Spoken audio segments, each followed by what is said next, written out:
Hey guys, this is Caesar from Puente Hyundai, and today I'm going to be going over a safety feature called Rear Cross Traffic Alert. Now I want to remind you guys that this is going to be available on Hyundais that have the blind spot detection sensors for the side mirrors. Alright folks, to engage the Rear Cross Traffic Alert, you're going to have to be putting your vehicle into reverse first.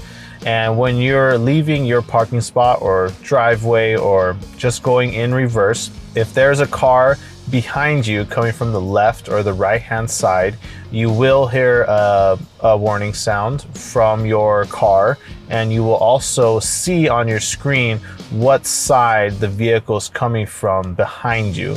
You'll see these flashing red arrows on your dash and on your screen as well. Alright guys, I hope you enjoyed the video. Now please remember to comment, share, subscribe, and like, and let us know any questions that you want us to video for you next time.